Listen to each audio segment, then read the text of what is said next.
Good afternoon, everyone, and welcome to Live at 4 on this Thursday.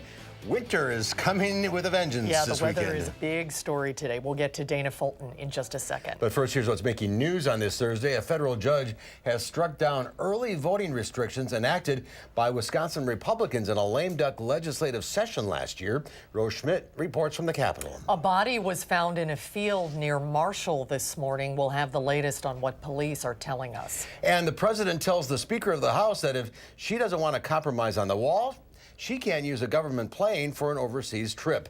And the shutdown continues. Let's take a look outside today. Cloudy and cool. We're sort of in the calm before the storm this afternoon. These guys are getting ready? Yeah, they're loading up. Loading up. The weather words for today: snow, then cold. Dana Fulton is in the backyard, and some people might get a lot of snow. Some people might get quite a bit, yes, especially along the state line. The further south you go, the more snow we're expecting to see. Even right now, there are some flurries coming through for us. Nothing too strong expected for us tonight or this evening. It's not until we get to Friday night that we're expecting the heavier snowfall to come in. So here's a look at our Doppler track right now. Notice to the northeast, quite a bit of snow going through the Green Bay area today. With our high resolution Doppler, we're again not picking up much for us in southern Wisconsin, just a few flurries for this evening.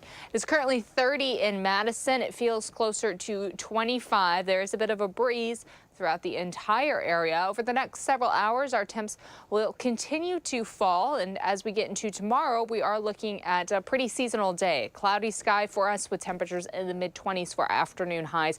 But the big focus, of course, the alert day that we've added to the forecast for Friday night, Saturday, and Sunday. We have some snow coming through and very cold weather ahead for us on Sunday morning and Monday morning. We'll take a look at that in just a few minutes. Right now on the roads, a lot of good news throughout Dane County. Green is what we are seeing along the Beltline. Speeds actually seem okay for this time of day. Heading towards Gammon Street, we're at about 61 miles per hour. Getting a little closer to John Nolan, down to 57, but still not too bad. From Verona to Fitchburg, everything looks okay right now. Also in Middleton, not seeing any major delays. If we look up into Sauk County, all looks well. Overall drive times from Janesville to the Beltline, 26 minutes, 16 from Middleton to Sauk City, and 15 northbound downtown to Sun Prairie. So it should be a smooth drive currently. But again, tomorrow evening is really what we're focusing on for some slick road conditions. A lot of snow being dumped, especially south of Madison. We'll take a closer look at some snowfall total estimates and our future track in just a few minutes. Good to have a heads up on that. Time to get to the grocery store and get the car filled up and get ready for the snow this weekend. Absolutely. All right, we'll hear more in a little bit. Thanks a lot, Dana. First at 4, the liberal group One Wisconsin Institute is applauding a court decision striking down limits on early voting. Today, a federal judge tossed out the provisions which were enacted last year by Republican lawmakers during a lame duck session. Rose Schmidt is at the Capitol to explain the ruling. Rose? Yes, well, I just briefly spoke with Assembly Speaker Robin Vos as he walked down the hallway here at the Capitol, and he said jokingly, surprise, surprise, that a, quote, liberal judge from this area would strike down that ruling. Today, federal judge James Peterson ruled that the laws violate a ruling from 2016, which struck down similar limits on early voting in a case about the state voter ID law. During the lame duck session last year, the Republican-controlled state legislature passed a law cutting early voting by about a week. Soon after, liberal groups challenged the law in court, arguing that it violated the provision in 2016. Republican leaders argued that their laws standardized early voting, making it more fair for smaller rural counties. But One Wisconsin Institute is calling the ruling a win for voters. Having yet another judge in yet another case tell the legislative Republicans in Wisconsin that they essentially should stop unconstitutionally attacking the right to vote and to simply let voters vote and let communities decide how they want to run elections is great. In the November election, Democratic cities like Madison and Milwaukee allowed voting for 6 weeks before the election, far longer than smaller conservative cities. Now, it's unclear today whether that judge's decision will be appealed. I also reached out to Senate Majority Leader Scott Fitzgerald for comment, but I have not heard back yet. Rose Schmidt live at the state capitol. Rose, thank you. Multiple agencies are investigating a death in Marshall today. Just after 9 a.m., police responded to reports of a suspicious vehicle in the Evergreen Village mobile home park. An hour after that, a body was found in a field behind the park. Police say the two are connected. Marshall High School, which is across the street from the incident, was put on a soft lockdown. The Department of Criminal Investigation, Dane County Sheriff's Department, and Cottage Grove PD are assisting on the case. Authorities wouldn't say if Kurt Myers, a missing Cottage Grove man, is related to this case. Sauk County Sheriff's Office has identified the homicide victim whose body was found in a casino parking lot. Officials say 88-year-old Harold Johnson of Portage is the homicide victim. Johnson was reported missing by his family and was later found dead in the Ho Chunk Casino parking lot on Monday afternoon. Law enforcement is continuing to search for the homicide suspect. A warrant has been issued for 68-year-old Robert Pulvermacher of rural Middleton. If you see him, authorities want you to call 911 and maintain a visual on him until authorities arrive. The Catholic Diocese of Green Bay is revealing the names of almost 4 dozen priests with substantiated allegations of abuse of a minor. Some of the priests have more than one substantiated allegation. Bishop David Ricken apologized at a news conference today for opening old wounds, but vowed to address the issue head on. But I want to recognize the victims' survivors for their strength over the years in coming forward to tell their stories. The hurt they endured at the hands of their perpetrators cannot be undone. I can apologize. The diocese said that only 15 priests out of the 47 are still alive. President Trump and top Democratic leadership in the House appear to be miles apart on funding for a border wall security. And now the president and Speaker of the House seem to be involved in a new tit-for-tat dispute. Nicole Killian reports from the White House. House Speaker Nancy Pelosi made her position about a southern border wall crystal clear during her weekly press conference. I'm not for a wall. I'm not for a wall. Pelosi has rejected President Trump's demand for $5.7 billion to build the wall. The standoff has pushed the partial government shutdown into its 27th day. Citing security concerns, Pelosi asked the president on Wednesday to postpone his State of the Union speech until the government reopens. Any response from the White House on your request on the State of the Union? No, our request was let's talk about when we can do it at a time when government is open and the people who are here to protect us are getting paid. Thursday, the president fired off a letter to Pelosi saying her trip scheduled to depart today to Brussels, Egypt, and Afghanistan has been postponed until the shutdown is over. Mr. Trump says he pledged a tougher border security during the campaign, and one way or another, the wall will be built. Democrat lawmakers will step forward to do what is right for our country. And what's right for our country is border security at the strongest level. As the partial government shutdown drags on, the State Department says it has found money to pay all of its diplomats and ordered them back to work. In Washington, Nicole Killian for WISC News 3. And Pelosi was planning on using a military plane to travel, giving President Trump authority over the trip. The president said Pelosi could fly commercial if she still chooses to go.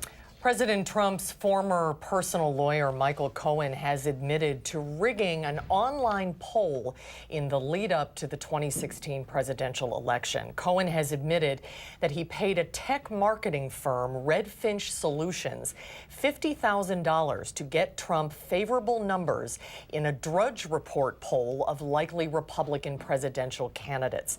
The owner of the tech firm, John Gauger, says he only received $12,000 of the promised $50,000. The revelation comes as the president's current lawyer, Rudy Giuliani, is walking back comments about the Trump campaign and foreign nationals. I never said there was no collusion between the campaign or between people in the campaign. Yes, you have. No idea if I have not. I don't think Giuliani any longer has any credibility or is trying to with anyone who either follows the case closely or who knows the law. Giuliani has released a statement saying that he only represents President Trump and not the campaign, and that he has no knowledge of any collusion by anyone who worked on the campaign. And President Trump spoke at the Pentagon today, one day after the deadly attack targeting Americans in Syria. The president praised the 4 Americans killed in a suicide bombing in northern Syria. ISIS claimed responsibility for the attack outside a restaurant where Americans patrolling the city had stopped to eat. These are great people, great people. We will never forget their noble and immortal sacrifice. This horrific attack is a stark reminder of the reality of the security threats that we still face around the world. Despite the casualties, the Trump administration is standing firm on its plan to withdraw 2,000 U.S. troops from Syria. The president did not provide more details on the troop drawdown, but said that his first duty is the defense of the United States. Governor Tony Evers is rejecting a Republican proposal that would cut income taxes. They all agree that it's a top priority, but have different ideas about the best way to pay for it. Eric Franke is in the News Center with an explanation. Eric? Susan Mark, Governor Evers' spokesperson today, says the plan from Assembly Republicans falls short of what the governor had promised to do during his campaign. Assembly Republicans held 6 of these joint news conferences around the state announcing their new proposal, which they say is the middle-class tax cut the governor campaigned on. It would cut income taxes by 10% for middle-class families, meaning the average cut would be more than $300. During his campaign, the governor promised to pay for an income tax cut by reducing the manufacturing and agriculture tax credit program by $340 million. But Republican lawmakers don't want to do that, and they're proposing instead to use the budget surplus to pay for that tax cut. We look at the surplus and know that almost $600 million is there. There's 2 options to do that. You can either choose to give it back to the taxpayers, or you can choose to spend it. Well, certainly we want to give it back to the taxpayers, and that's why there's no need to raise taxes on anybody in Wisconsin. Governor Evers' office released a statement in response saying, quote, Speaker Voss' spending plan continues to grow between his unfunded proposal, their refusal to accept federal funds to expand Medicaid, and growing legal fees for outside counsel to defend their lame duck laws. Republicans are willing to leave taxpayers on the hook for hundreds of millions of dollars. And today, the governor reaffirmed his commitment to his promise to cut middle-class income taxes. And Mark and Susan, Speaker Voss said he had not yet spoken to the governor about the plan, but hoped he would include it in his State of the State address next week. All right, Eric Franke, live at the News Center. Thank you. You're welcome. Thank you, Eric. Still to come tonight at 4, a new diet that not only helps you lose weight, it also helps save the planet as well. That's next as Live at 4 continues.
Welcome back. An international panel of experts is calling for a transformation in the way we eat. It says a diet overhaul will not only improve health, it may save the planet. The change starts with strict limits on red meat. The diet overhaul says by the year 2050, global consumption of red meat and sugar should be cut in half, and people should eat twice as many nuts, fruits, veggies, and legumes. Americans currently consume more than 6 times the recommendation for red meat, even though cattle are one of the biggest culprits in producing greenhouse gas. Our goal was to define a pathway whereby we could feed about 10 billion people who will inhabit our Earth by 2050. The guidelines cut dairy to 1 serving a day and fish to 2 servings a week.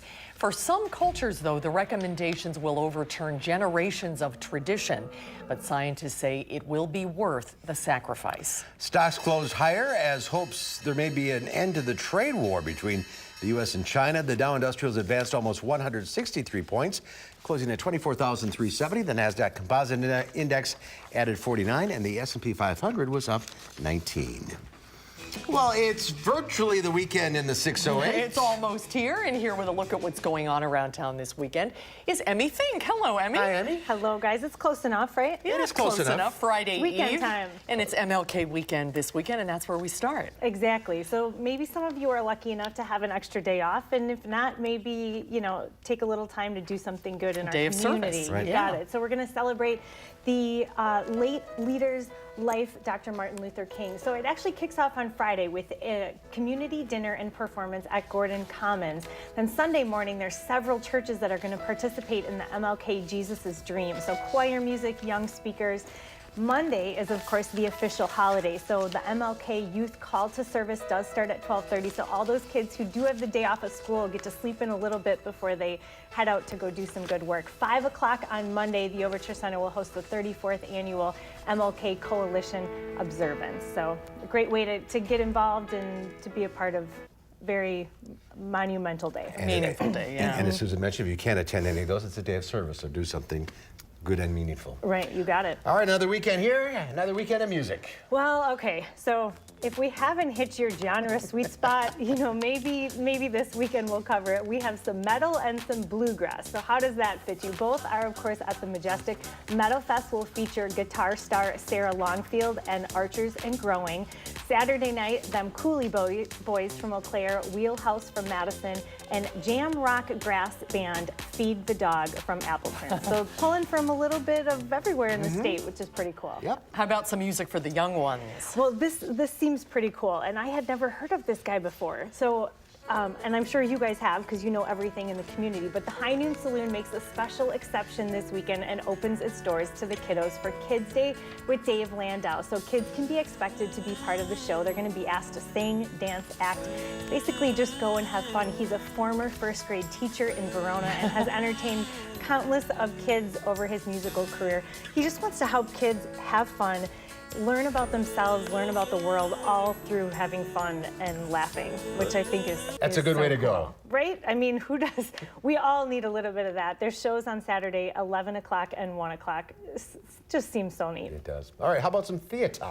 All right, well, a little theater. We have 3 weekends in a row at Overture, and they are going to house the play Heisenberg. So this is a 2-actor show produced by Forward Theater Company about 2 very different people chasing after a love connection, only to find each other in the end. So shows actually start tonight and run through Sunday, and then, of course, the next 2 weekends as well. And Michael Bruno will go backstage tomorrow on this production. So He's everywhere, that man. He is. Turn around, there he is. There he is. And if you're juggling everything else this weekend, we have the event just for you. Oh, I like that little tease. All right, well, here you go, one for each of us. I thought maybe between the 3 of us, we could juggle. Do any of you know how to? No. Do you know how? No. I think Dennis does. No? No, Dennis, you get don't? up here. No, he I doesn't. said to my husband Julie, last do you night, know how to juggle? I don't. No. All right, you said to your husband. I said, can you teach me how to juggle? It's like 11 o'clock. We're like about to go to bed. And I'm like, maybe in like 5 minutes. And he's like, let me see you juggle too. Okay, so, I mean, I didn't think I was that bad. And he goes, I can't teach you in 5 minutes how to juggle. Well, No, that's pretty good. That was absolutely pretty not. good. But Can you do 3? no, I just know you go back and forth. You don't keep them all in the same direction. All right, so it's a juggling extravaganza. Right. Thank you. Thank you for getting me back on track. It takes over the next 3 days, and there's open juggling at the Madison Circus space, and then, of course, workshops and vendors at O'Keefe Middle School. But the big show for the pros is being put on. It's a public performance Saturday night at the Barrymore Theater. And then in the past, this show has sold out. So if you're interested in going to see some good juggling, maybe don't wait until Saturday to get your tickets. Well, let's practice for next year. All right. Yes. We're going to be... We'll get started. I mean, if I can do 2... Yeah, you should be able to do 3. Pretty good. That was pretty good, actually. All right. Have a great weekend. Next year. Thanks, Emmy. This month's Madison Magazine for all the best in the Madison area. And coming up after Dana's forecast, it's captivated everyone's imagination. A visit to that frozen disc in Westbrook, Maine, coming up a little later on Live at 4.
Well, take a look at this. Someone in Kentucky was dealt instant karma from a snowman with a hidden secret.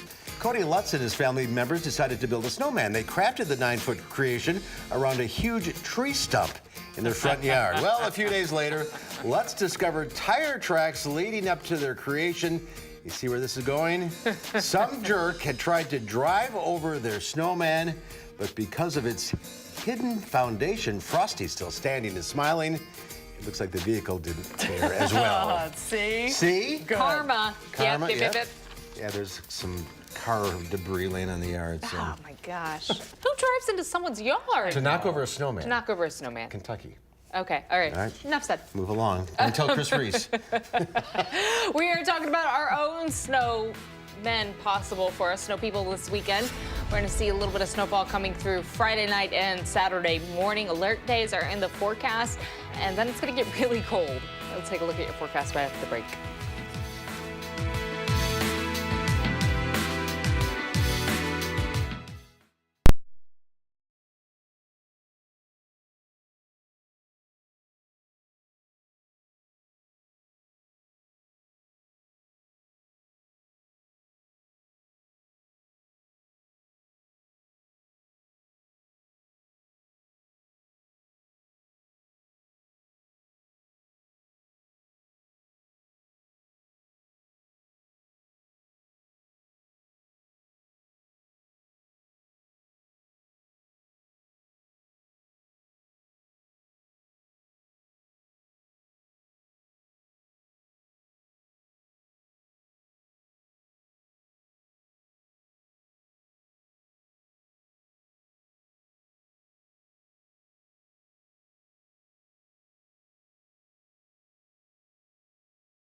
So how about this for a fantastic use of a frozen lake? This is Octopus Lake in southwestern Manitoba. The owner there, or there's just a man there, started shoveling out a maze back in November. He said he had no real plans for what exactly it would look like, but he and his friends just kept building and shoveling and adding to it. Some 40 hours later, this is the result: a winter wonderland, a skiable maze, a nice skating maze for you. That's pretty cool. Definitely worth the aerial shot on that. I cannot imagine how I would do on that. I'm not really good at mazes. We give it a shot one day. Maybe we could give it a shot by Saturday after all the snow gets through, because we do have alert days in the forecast for us for Friday night, Saturday, and Sunday morning. We're looking at some light snow to develop late for us on Friday. Several inches expected for us overnight, with some minor snow still accumulating into Saturday.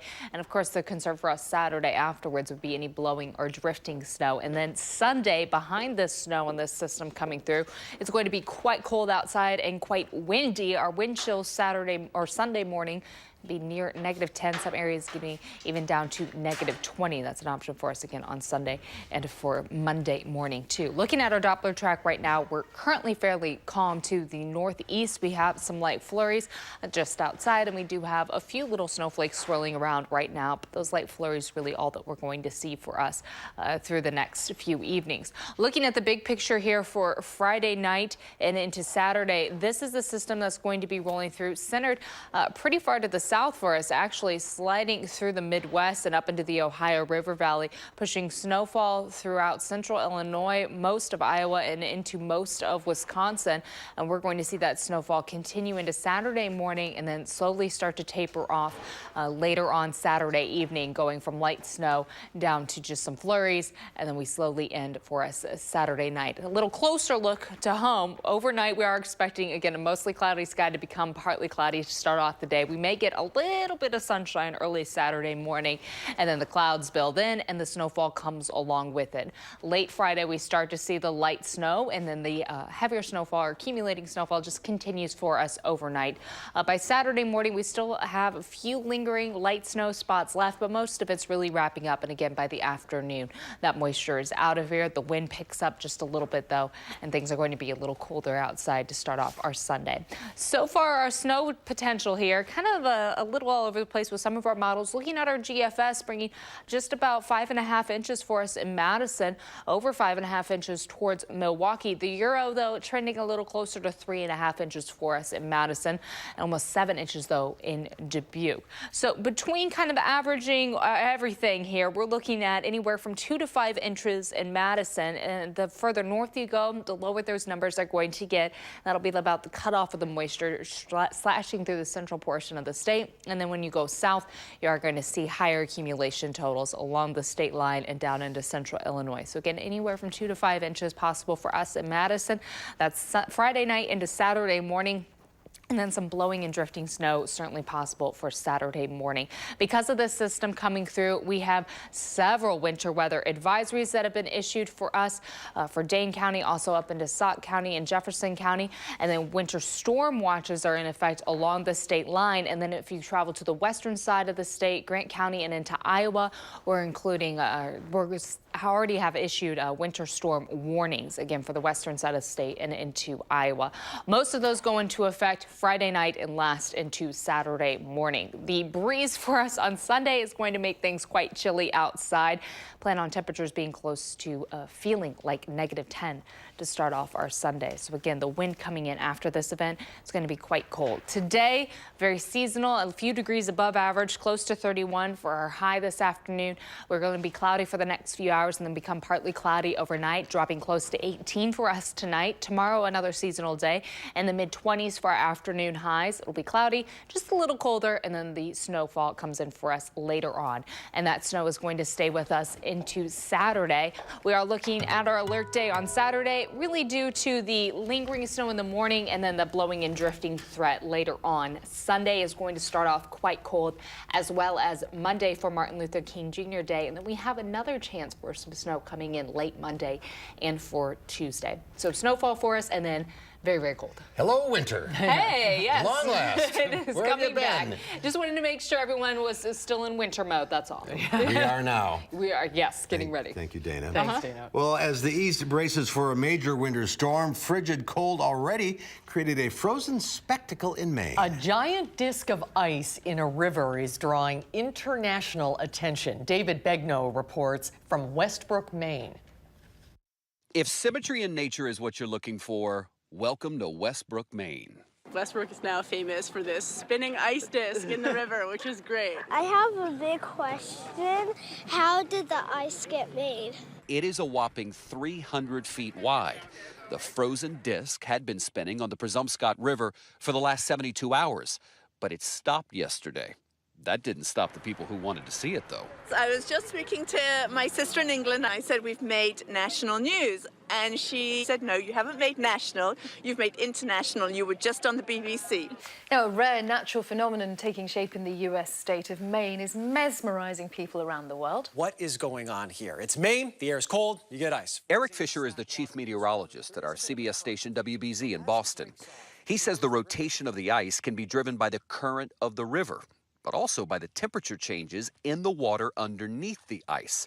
Eric says that creates a vortex that causes it to spin. The shore in this case acts as almost like a grinding wheel where the ice hits the coast and it starts to shave off, and it creates this perfect pizza shape of the ice disk there floating in the water. They're fairly rare. We may hear about these once or twice a winter. Stephen Daly specializes in river ice hydraulics for the Army Corps of Engineers. He says while ice discs are not unheard of, the ones he's seen are much smaller, ranging from 30 to only 50 feet.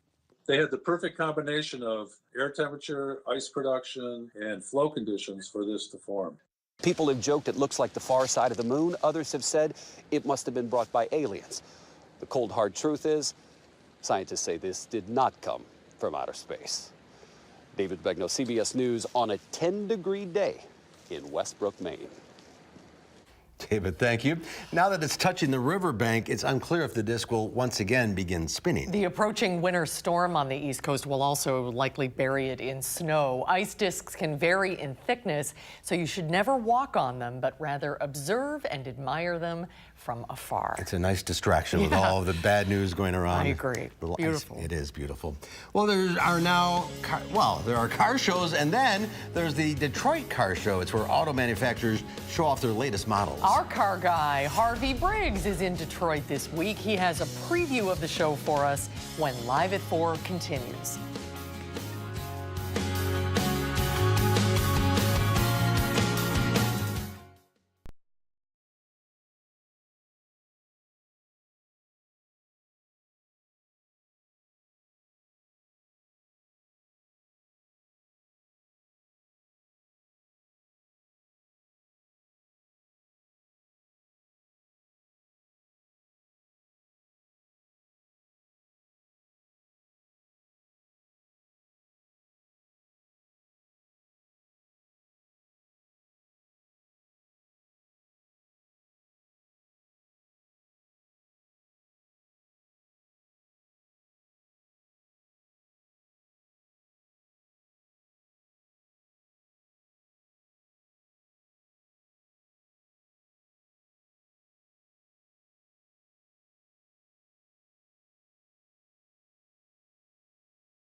Well, it is the granddaddy of them all, the North American International Auto Show in Detroit. It opens to the public this Saturday, but our auto guru, Rides and Drives Harvey Briggs, has spent the entire week there, and he has a preview of some of the highlights of this year's show.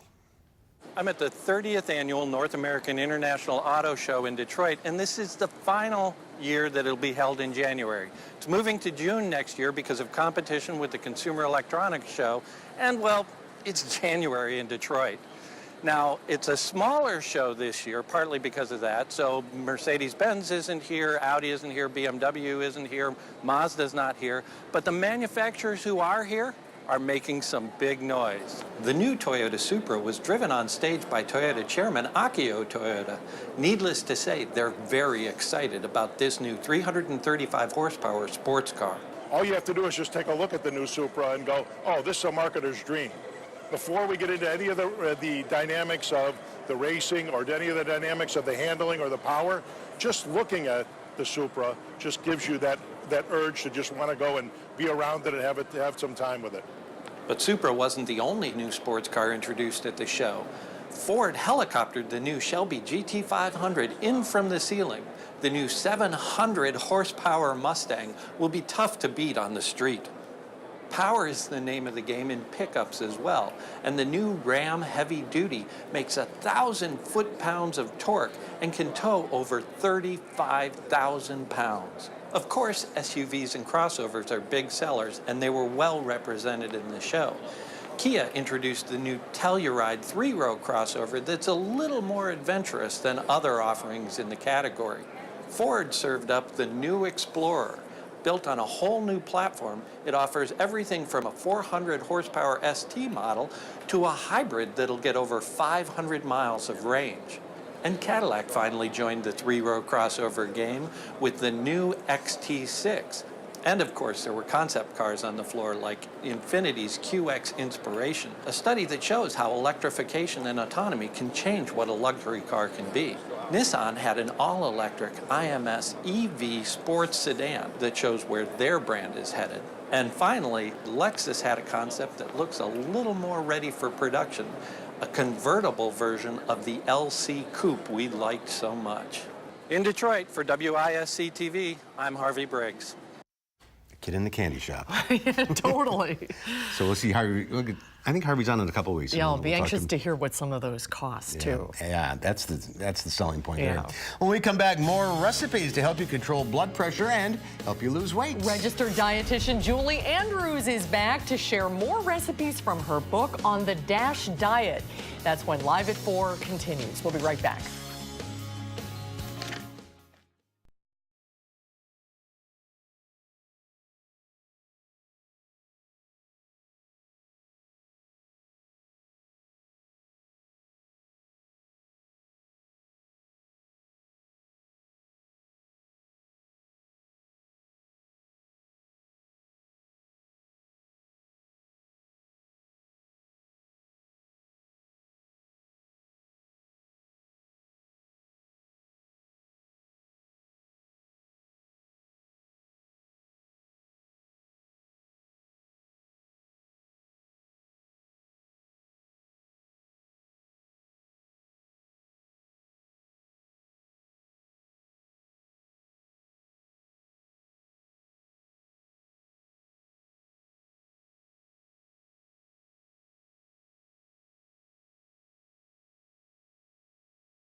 Much of Dane County looks good right now. No accidents to report. Always a good thing. Our dry times reduced just a little bit as you get closer to John Nolan, but things really do improve as you get closer to, of course, 51 and then 39. Speeds reduced a little there, down to the 30s. Looking at Verona and Fitchburg, all is good. And towards Middleton, also not seeing any major delays, just a little bit of a slowdown there westbound after the Beltline ends, heading away from Middleton. Looking down towards Janesville and also into Jefferson County, not seeing any delays either. Overall, traffic is staying nice and calm, which is good because weather's been a little busy today. 26 minutes from Janesville to the Beltline, 17 from Middleton to Sauk City and for downtown to Sun Prairie. So not seeing any major delays in your drive times either for this Thursday evening. All right, Dana, thank you. Well, this could be a scene out of medieval times, but it happened today in a town northwest of Madrid, Spain. The Luminaris Festival occurs every year on the eve of St. Anthony the Abbot, the patron saint of animals. Dozens of horses galloped through bonfires and a thick cloud of smoke in the narrow and cobbled streets of this hilltop village. Smoke is believed to purify and protect the horses all year long. The festival attracts 100 riders and their horses to the village, and even more people pack the streets to watch. Isn't that cool? Oh, that's very cool. I'm surprised the horses don't get spooked. Yeah. By the fire. Burn. If you're looking for recipes to help lower your blood pressure and improve your health, the DASH diet offers a path to weight loss with balanced meals. Registered dietitian Julie Andrews co-authored this book, The 28-Day DASH Diet, that we first told you about last month. And Julie is back with us tonight to share some more recipes from the book. Hi, Julie. Hi, hello, thanks for having me. Good to see you. For people who missed your earlier segment, what does DASH stand for? DASH is Dietary Approaches to Stop Hypertension. And the diet is not really a diet because it's all inclusive. All the food groups are in there, but it's really just about eating balanced and nutritious foods. And being responsible about your salt. Salt is always the big one. That's for the high blood pressure. Exactly. All right, so we got a couple of recipes. Well, we got stuff. What do we have here? Let's start over. Well, the recipe in the book is almond crusted tuna cakes. Ooh, so a really high protein, nutritious meal. There's a They're fork really here. Can I easy try to them? make. You sure can. And I just put a little dollop of Greek yogurt on top and some dill. So and did I like you to serve make it with a this salad. like a crab cake, sort of? Yes, exactly like a crab cake. And what's nice is you can use the pouch albacore tuna and just mix everything in a bowl. It has fresh lemon juice in it. It has oregano, some Dijon mustard, so it's just really flavorful. And then you crush up the almonds and then kind of pat the little cakes in it, and then you can pan fry it in a little olive oil or bake them. Really good. Yeah, good. I'm glad you like it. So just regular tuna, like the pouch, not the whole fish. You could use fresh tuna if you wanted to, but just to make a quick and easy meal, you can always grab the albacore tuna that's in the pouch or the can. All right, what do we have here? So these are one of our sweet treats. So we do have some sweet treats in the book. These are peanut butter banana bread bites. So they're just a little tiny treat. They have flaxseed in them, whole grain flour, peanut butter, 3 bananas, which is a lot. And bananas are helpful for lowering blood pressure because they're high in potassium, which is one of the nutrients that helps lower your blood pressure. So why are these healthier for you? Do they not have flour in them, or? They do have flour, but it's a whole grain flour. So I use oat flour, which is really good for you, has lots of fiber, or you can use whole wheat flour. And especially if you're gluten-free or something like that too, you could always swap that type of flour in. Those are delicious. They're really moist, really good. I'm glad you like them. All right, what do we have here? So these are taco stuffed sweet potatoes. So instead of using a shell, although shells are okay if we choose certain ones, we use sweet potatoes, which are just super good for you. And then I have a mixture here of some ground chicken and black beans. Again, both really good for you. And then you can put whatever toppings you want on it, just like a taco. Now, you make your own taco seasoning that is healthier for you than the kind you buy in the store, right? And you have the recipe in the back of the book. Yeah, so the last chapter of recipes is actually a bunch of kind of kitchen staple recipes. So we have some taco seasoning in there. We have stir-fry sauces, barbecue sauce, things like that are really high in sodium typically in the back of the book. So one of them. And this is it? Yep, so this is our ingredients for the taco seasoning. So we have chili powder, some cumin. This is the garlic powder and onion powder. You don't want to get the onion salt or garlic salt because then we're kind of defeating the purpose. Right. And then smoked paprika and a little cayenne pepper. It smells like tacos. Yeah, so then and then of course if you wanted to add a little salt, you could just control how much you would like to add. or none at all. And that you put in as you fry the meat. Yes, exactly. So while I was browning that, I just threw in my taco seasoning. I think the spicy taco with the sweet potato would be a great combination. It really I would have is. never thought of that. Yeah, and it just has nice texture, and you could always add a little bit of the avocado. This is just some salsa, or you could add a little bit of plain Greek yogurt, too, if you like that sour cream. It's very common sense stuff, but all good for you. Exactly. I guess you're going to be back next month. Yes. With more recipes. All yes. right. The book is on sale now wherever you buy books. It is. You can get it at Barnes & Noble or Amazon. All right. Wonderful. Congratulations on the book again, thank Julie. you. We're looking forward to following more of the recipes next month. Thank you so much. Healthy start to the new year. Yes. It's always, exactly. It's always fun being here. All right. It's fun having you. We'll be right back with the final check your forecast. I love this.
The calm before the storm. Yes, it is calm and quiet right now. We do have a few flurries. Tomorrow we're going to look at a cloudy sky. Highs will be very seasonal in the mid-20s. But our next weather event, of course, moving in for us this weekend. We are expecting temperatures to be quite cold this weekend. Also looking, of course, at that snow chance coming in for us Friday night, Saturday morning, and Sunday. So do keep that in mind. It is going to be much colder outside. And, of course, with the snowfall coming through, that's why we've had the alert days in. Keep an eye on things. All right, we'll be right back.